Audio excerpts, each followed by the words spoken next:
So I went out, purchased an Xbox, bought myself a copy of Call of Duty, Black Ops 2, and it didn't take me long to realize that I was astonishingly, exasperatingly terrible at it. I mean, seriously, terminally inept at it. I could not, no matter how many times I tried, get beyond the most rudimentary level. And after a week, thoroughly disgusted with myself, I just gave up and never played it or any other video game again, ever again. But I've maintained an abiding, avid interest in video games, just in theory, not in practice. I'm really in love with this whole idea, this sort of mythic and, to me, exemplary notion of a new breed of cultural intelligentsia comprised of maladjusted, otaku kids holed up in their tiny bedrooms in Nagasaki or wherever, subsisting on Hot Pockets and Red Bull, inventing games, producing music, making films, whatever. This idea that our culture is now generated by disaffected, socially phobic kids who won't come out of their rooms, it obviously resonates with me because I tended to be such a bedroom recluse myself. One of my very favorite books is David Kushner's account of John Cormack and John Romero, the co-creators of Doom, that pioneering classic first-person shooter series, entitled Masters of Doom: How Two Guys Created an Empire and Transformed Pop Culture. In fact, at one point, the imaginary intern and I wanted to call the autobiography Gone with the Mind, How Two Guys, by the inversion of a single letter, simply by turning one letter upside down, transformed a 1939 historical epic starring Clark Gable and Vivien Leigh into the story of a fey little demagogue with blonde bangs on a flying balcony. The ambivalent relationship I have with video games is actually very similar to the relationship I have with couture.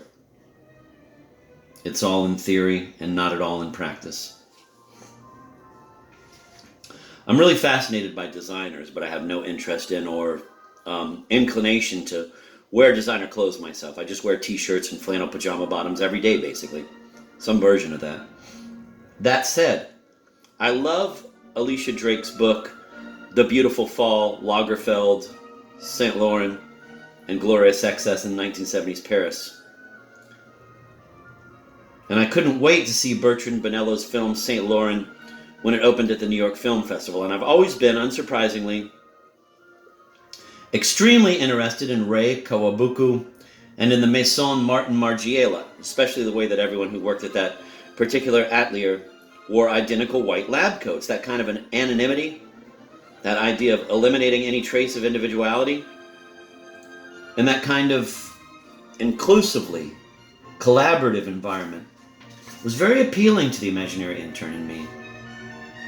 The way that ownership of ideas was shared equally by everyone was very much the way we wanted to work together.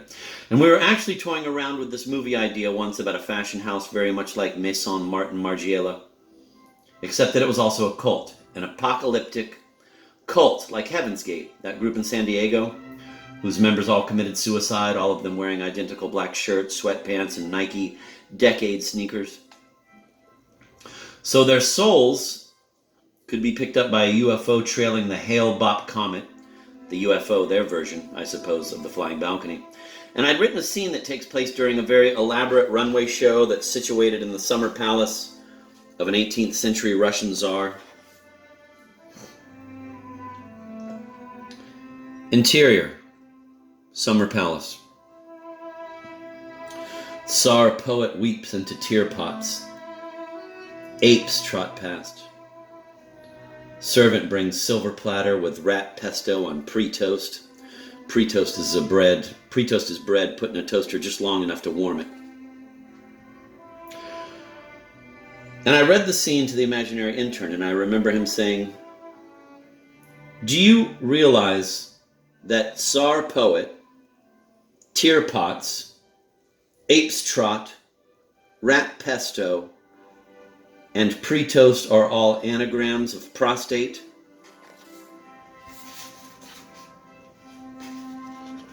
And I immediately realized that without my having been consciously aware of it.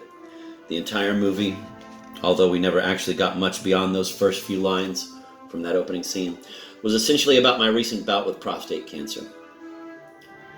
The robotic prostatectomy I underwent at Mount Sinai Hospital is what we, my mother and I, are referring to when we say, quote, on December 3rd, 2012, I was raped by a robot on the corner of 5th Avenue and 101st Street in New York City.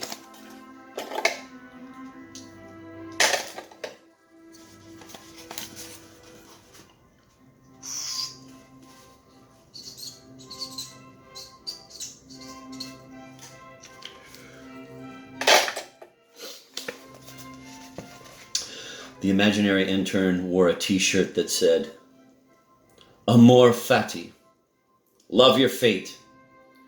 And he'd say, whatever happens to you, however degrading and humiliating and fucked up, you should appreciate it because you can put it in the autobiography. So if no one comes to your reading, incorporate it, put it in. I guess the jury's still out on whether or not anyone's officially here for the reading. I mean, since you two guys are here and I'm reading, Panda Express worker looks up from scrolling Tinder on his phone. What? Mark. I said, I guess the jury's still out on whether or not you're officially here for the reading since you're here and I'm reading. You know, something interesting just occurred to me. The imaginary intern once said something to me. I don't remember his exact words, but it was something that gave me the vague impression that he might have had a sort of nostalgie de la boue predilection for blue-collar workers and sailors. But aside from this one fleeting, enigmatic allusion, and I wish I could remember what it was that he said. It's possible it was in relation to that merry-go-round operator who tried to seduce my mother when I told him that story, but I'm just not sure. Nothing of the sort was ever overtly broached again, but I have to say, thinking about it right now, that in all the countless hours we'd sit on the couch and watch TV together, he never once said anything like, hey, isn't that woman gorgeous? Or, don't you think such and such an actress is hot? Though on the other hand, he never evinced any kind of erotic enthusiasm for men on TV either.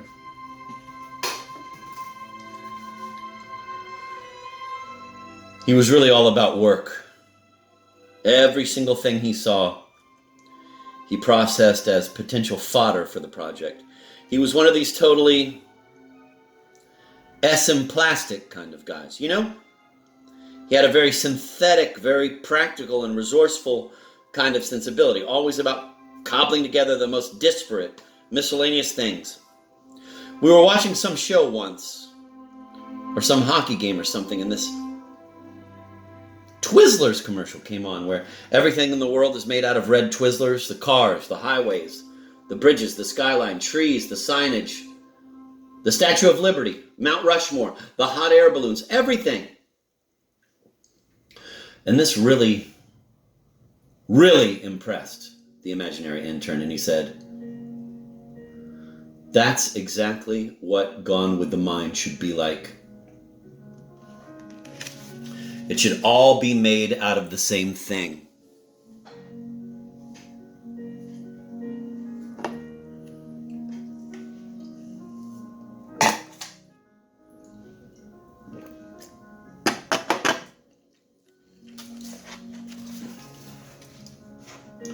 And I said, it's a little like that commercial for Lay's potato chips where the Mr. Potato Head husband comes home from work and he says, sweetie, I'm home. But he can't find her. And he's looking all around and finally catches his potato head wife clandestinely eating potato chips in this closet, this pantry. And he's appalled and he's like, but you're a potato. Here, it's a world all made of potatoes. It's potatoes eating potatoes. And the imaginary intern said, I don't know, that seems to me to be about non-procreative desire, about autophagy as the apotheosis of self-love. The husband catches his wife in an act of masturbatory self-consumption, and he's reflexively pissed about it, but then the last shot of the commercial reveals both of them in the closet eating the potato chips, i.e. masturbating. So I think that's really about overcoming heteronormative shame. Whereas Twizzler's world is all about monism. To me, it's all about turning everything into, or everything being made out of, a kind of unitary material. It's about all things originating from a single source. That's what I was saying before about Gone with the Mind. It should be all red Twizzlers.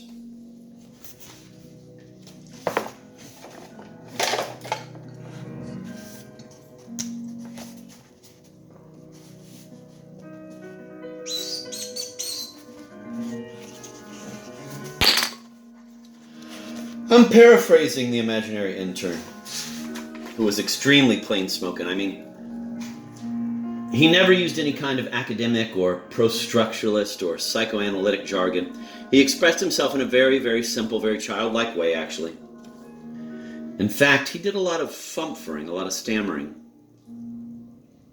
But in all his unguarded speech disfluencies and all his uhs and ums, sometimes I thought I discerned some sort of encrypted content. My grandmother Rose, my dad's mom, was a blinker. She had this cute, coy way of blinking when she talked that always made me think of Betty Boop for some reason. I think that's probably why when I was 10 years old I became so obsessed with that American POW who, during a televised press conference in North Vietnam, blinked his eyes in Morse code, spelling out the word Torture.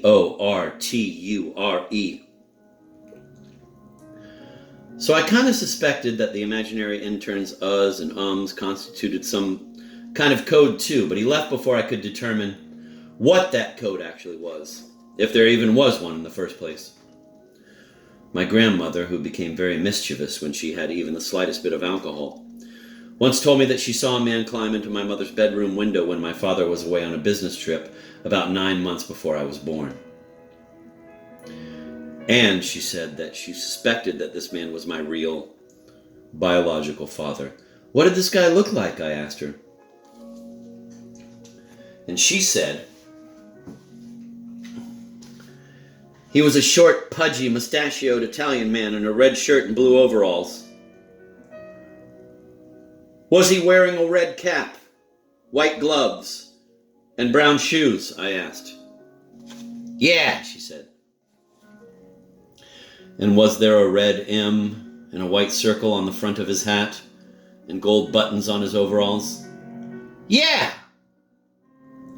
And I was like, Nana, that's Mario from Super Mario Brothers, the video game. And she gave me that double Betty Boop blink blink. Now that I think of it, it was a kind of feigned daffiness, a kind of playing dumb. She really was absolutely brilliant at playing dumb, a virtuoso. And she was capable of just driving people to distraction with that, particularly my dad. It never bothered me, really. I just sort of went with it. In the last few years of her life, when she was living at a, what do you call those places? Not a nursing home. An assisted living facility on Ventura Boulevard in Studio City out in California. I used to call her every week or so, and she'd always ask me how my Mexican wife was, knowing full well that my wife, Mercedes, is Ecuadorian, not Mexican.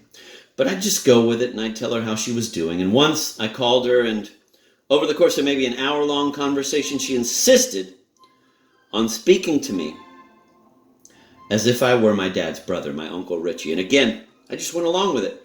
But I knew that she knew it was me, because at one point she asked Richie how his Mexican wife was. While we were working on Gone with the Mind, I was extremely superstitious about anything remotely related to the book. I work out at the gym, NYSC on 14th and Garden, every other day lifting weights, and I run for about an hour or so along the Hudson River on my off days from the weight training. And the midpoint of my run is the train station, Hoboken Terminal. And there's a sign in stenciled letters on the window pane of the door to the waiting room that reads, Waiting room. Closed between 1 a.m. to 5:30 a.m. daily.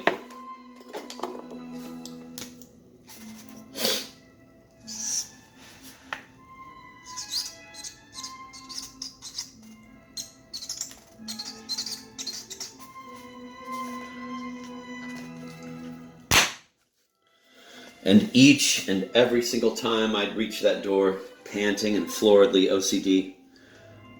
I'd press the appropriate letters as if I were keying in a password on an ATM touchscreen to form the acronym for Gone with the Mind.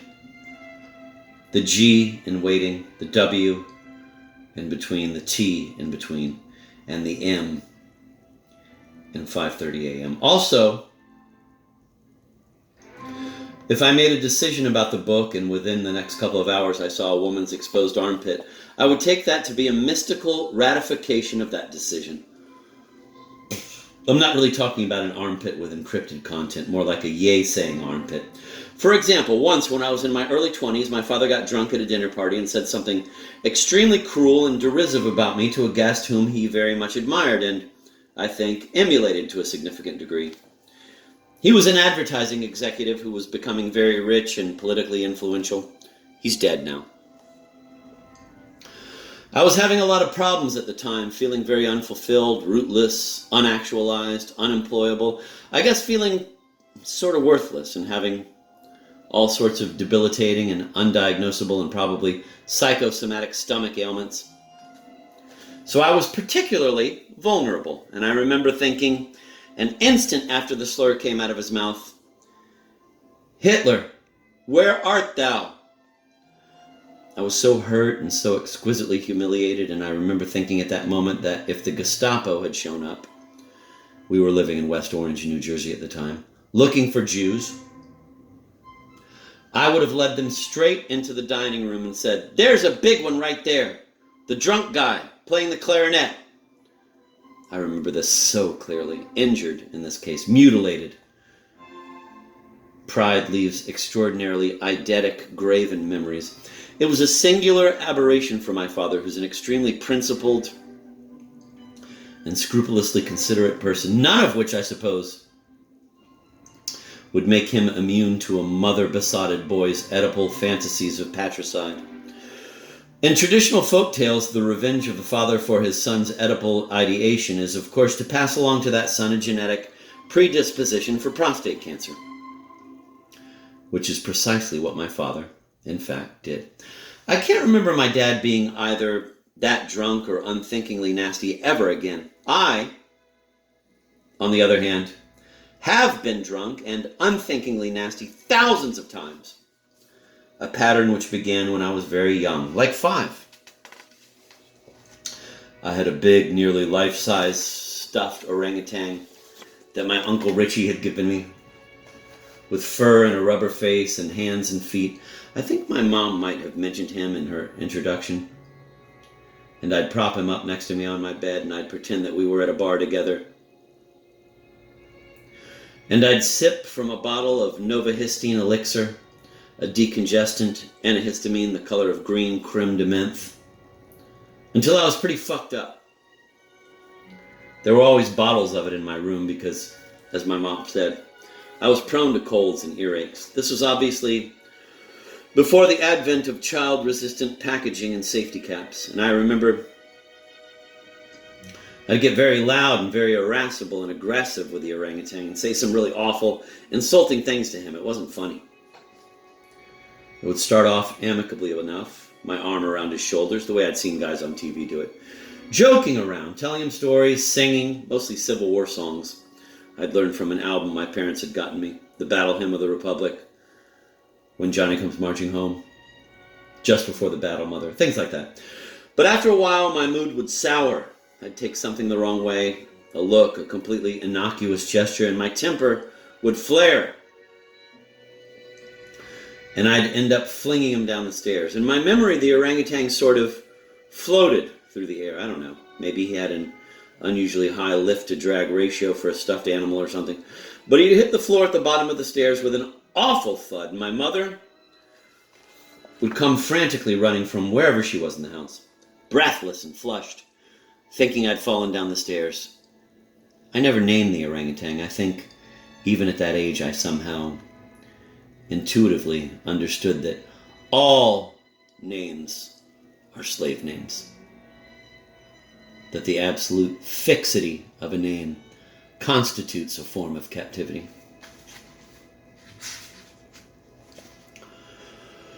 For whatever reasons, discretion, embarrassment, etc., I had very mixed feelings about including all of this in the book, but I thought it through and finally decided to put it in, and I went for a run, and the first thing I saw once I got out along the river was a woman with her arms raised as she gathered her hair into a ponytail with a scrunchie, exposing her armpits, which I took to be an unmistakable sign that including these anecdotes about my dad and the stuffed orangutan was absolutely the right thing to do. I've had an armpit fetish since I was a boy, and I think its origin was this Modigliani painting of a recumbent woman with one arm lifted behind her head that was hung up on the wall in my childhood bedroom in Jersey City. There's the visual allure, the iconography of that exemplary gesture of sexual surrender, of surrender to one's own pleasure. And then there's just the whole erotics, the appreciation, the connoisseurship. I'm trying to think of a word here that doesn't make it seem overly perverse. The fondness for the animal smells of the human body. In Elizabethan times, lovers would stay in touch by exchanging peeled apples, which had been soaked in their armpit sweat before they parted company. Napoleon famously wrote Josephine from one of his military campaigns, "I will return to Paris tomorrow evening. Don't wash."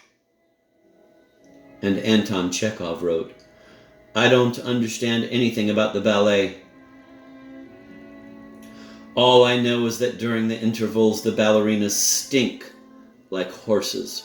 Well, I don't understand anything about Chekhov, but I can only assume he meant that approvingly. And I was watching the reality show Couples Therapy on VH1 the other night, and there was this whole poolside conversation between Jenna Jameson and her boyfriend, MMA trainer John Wood, about men's fixations on women's armpits. So it's not just me.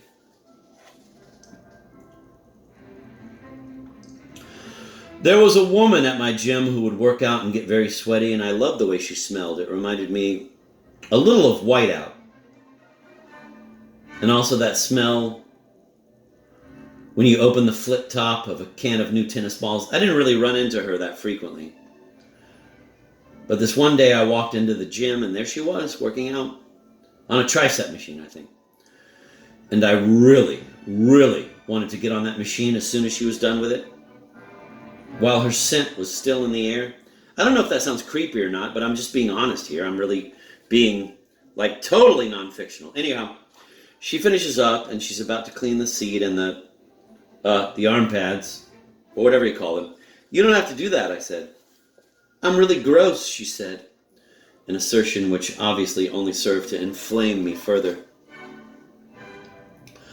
And in order to prevent her from wiping it down with one of those antiseptic towelettes, I threw myself across the apparatus as one would shield a tree from a chainsaw. And one of those idiotic trainers came over, one of those little meatballs with a clipboard, and he asked her if she wanted to lodge a complaint with the manager, etc., etc. And out of the corner of my eye, I noticed this guy in his mid-60s whom I'd recognized immediately as the psychiatrist I'd gone to a few times after my prostate cancer surgery. He was working out sort of perfunctorily with a set of very tight, light kettlebells. I hadn't seen him for years, and I had no idea he even belonged to my gym. He's a gaunt, pockmarked man with a gold incisor who, when I used to see him in his office on 11th and University, always wore very beautiful, very elegant, bespoke suits. So it was more than a little jarring to see him so incongruously casual in baggy red nylon shorts and a Jiffy Lube t-shirt. Seeing him again made me remember the first thing I told him in that initial visit. A story about how, when I was in the second grade at James F. Murray, number 38 Elementary School on Stegman Parkway back in Jersey City, I swindled some colorblind classmate I was supposed to be sharing crayons with out of all the brightly colored ones. giving him basically just the browns and the blacks because I knew he couldn't really tell the difference. And I confided to the psychiatrist that ever since then, I've thought of myself as an almost pathologically selfish, sort of monstrous human being. And I remember him just sitting there and not saying anything at all in response. And then I told him that since my surgery, I've had a very disturbing, recurrent nightmare in which surgical robots go wild and stalk the countryside, tearing out men's prostates. And I remember him staring out at his notes and saying that my dream reminded him of Vincent Bugliosi's description of members of the Manson family, specifically Susan Atkins, Patricia Krenwinkel, and Tex Watson, as heartless, bloodthirsty robots. And then he finally looked up at me and said, "You don't really strike me as either a bloodthirsty robot or a monstrous human being." So I turned to this trainer with the clipboard and, in the way that one sometimes distractedly blurts out something from a reverie that doesn't quite, but in a weird way almost perfectly suits present circumstances, said, "I'm not a robot, I'm a human being." A fact which, by the way, I'm not particularly proud of, but that whole can of worms, cyborgs, prosthetics, DIY synthetic biology, technosodomy, post-humanism, whether one's aggregate self, one's mind, can be downloaded, is something that I'm planning on dealing with ad nauseum in the excerpts I'll be reading tonight. For now, if you're wondering what fragrances a withdrawn 58-year-old man who still confides primarily in stuffed animals, action figures, and his mother wears, my 3 current scents are, for writing, Joe Malone Vitiver for the gym, Le Eau de Géromancie by L'Artisan Parfumeur, and for going out at night, easy to the mall, Bois d'Armenie by Guerlain. I don't know if you guys can smell me from way over there. The Panda Express worker and the Sbarro worker are ignoring